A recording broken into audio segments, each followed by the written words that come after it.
تلاوت کے جو حقوق بیان کیے گئے ہیں یا قرآن پاک کے حقوق بیان کیے گئے ہیں، علماء کرام نے تین باتیں اس میں ذکر فرمائی ہیں۔ ہم نے سنا تھا کہ امام جلال الدین سیوطی رحمۃ اللہ علیہ نے فرمایا تھا کہ یقرؤونہ کما انزل، کامل ایمان والے وہ ہیں جو قرآن کی تلاوت ایسے کرتے ہیں جیسے قرآن نازل ہوا ہے۔ ایک تو یہ قرآن کا حق ہے کہ عربی میں ہی پڑھنا ہے، اردو میں نہیں پڑھنا ہے، توئے زوئے اس طرح نہیں پڑھنا، جو عربی کے الفاظ ہیں قا ضا ضاد اس طریقے سے پڑھنا ہے، صحیح مخارج کے ساتھ حروف کو ادا کرنا ہے، تجوید کے ساتھ پڑھنا ہے۔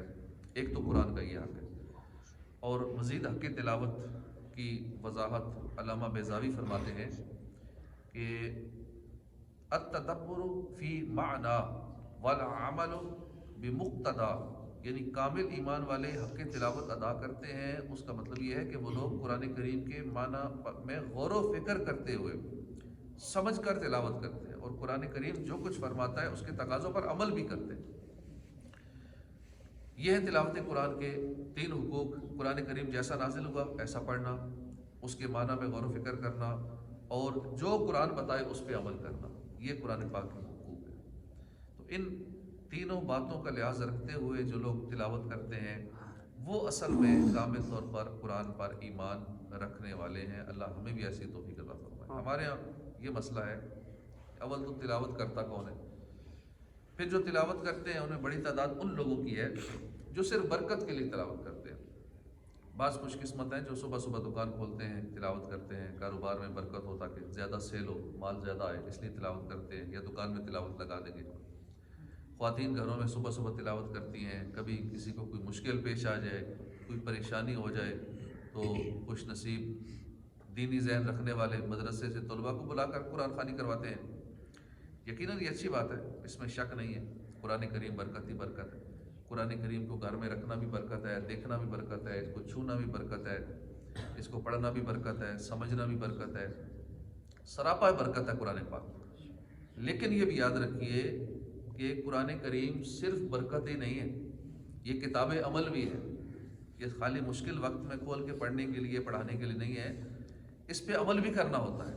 اور قرآن کریم کی اصل برکت اس پر عمل کرنے میں ہے۔ ہم ذرا غور کریں کہ ایک شخص صبح صبح دکان کھولتا ہے، وہاں برکت کے لیے تلاوت لگا دیتا ہے یا خود تلاوت کرتا ہے، مگر کاروبار سود کا کرتا ہے، سارا دن جھوٹ بولتا رہتا ہے، ترازو میں اس نے 100 طریقے کیے ہوئے ہیں اپنے ناپ تول میں گڑبڑ کرنے کے، اور صبح صبح تلاوت لگاتا ہے۔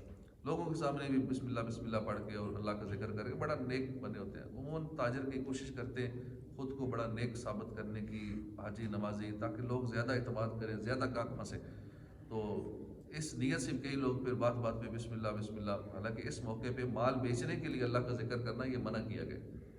بسم اللہ پڑھنا یا سبحان اللہ یا ماشاء اللہ اس طرح کے الفاظ، میرا مال بک جائے، یہ سمجھے کہ بڑا ہی نیک آدمی ہے، متقی پرہیزگار ہے، ہو سکتا ہے نماز ایک بھی نہ پڑھتا ہو، سارا دن بسم اللہ کہہ کے مال بیچتا رہتا ہو، سارا دن جھوٹ بولتا ہو، جھوٹی قسمیں کھاتا ہو۔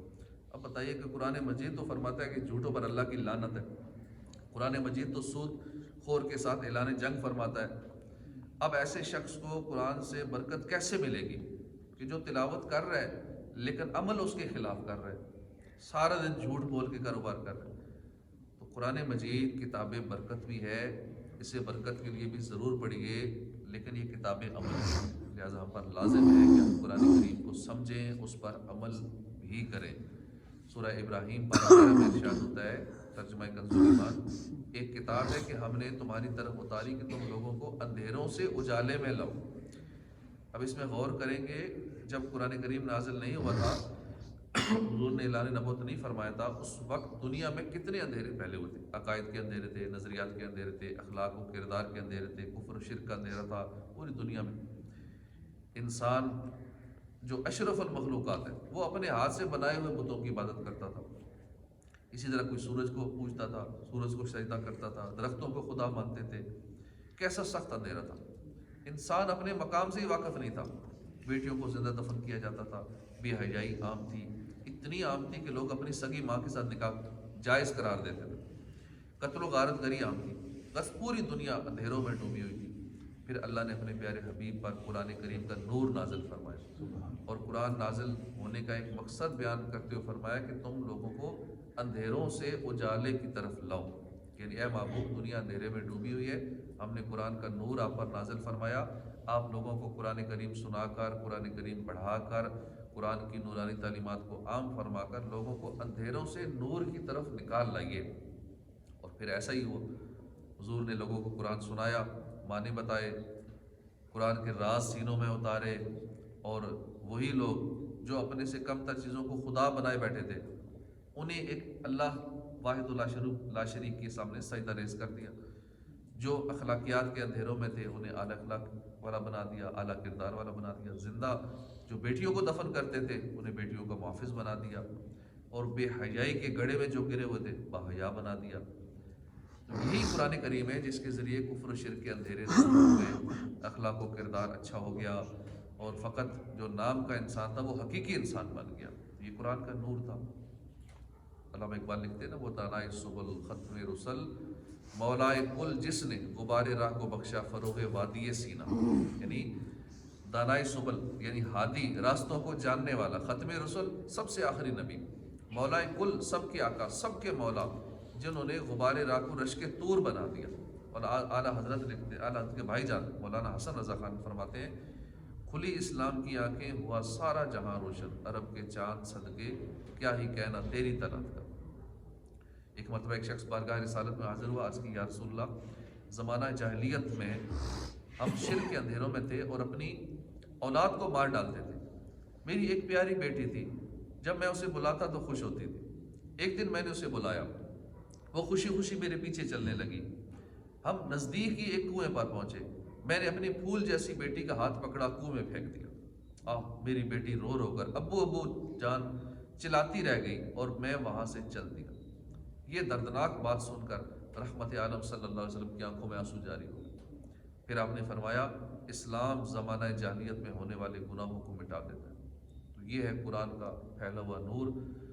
دنیا عقائد و نظریات اور اخلاق و کردار کے کیسے کیسے اندھیروں میں گری ہوئی تھی، اللہ کے آخری نبی صلی اللہ علیہ وسلم نے قرآن کریم کی تعلیمات کو عام فرما کر ایسا نور پھیلایا، ایسا نور پھیلایا کہ الحمدللہ وہی زمانہ جاہلیت والے لوگ نور قرآن سے اپنے دل روشن کر لینے کے بعد قیامت تک آنے والے مسلمانوں کے لیے ایک رول ماڈل بن گئے۔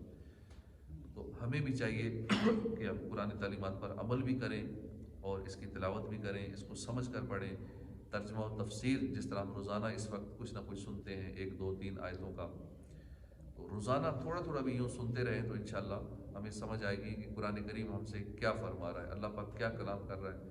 پھر روزانہ کا یہ معمول رکھنا چاہیے۔ اس کے علاوہ بھی کوئی وقت مل جائے تو ہمیں قرآن پاک ترجمے کے ساتھ، تفسیر کے ساتھ پڑھنا اور سمجھنا چاہیے۔ کم از کم نماز کے اندر جو ہم پڑھتے ہیں اس کا ترجمہ آنا چاہیے کہ نماز کے اندر ہم اللہ سے کیا باتیں کر رہے ہیں، کیا کلام کر رہے ہیں۔ پھر نماز میں توجہ بھی رہے گی، نماز میں انشاءاللہ وسوسے بھی نہیں آئیں گے، اس طرح ہماری نماز درست بھی ہوگی اگر ہم درست مخارج کے ساتھ قرآن کریم پڑھیں گے۔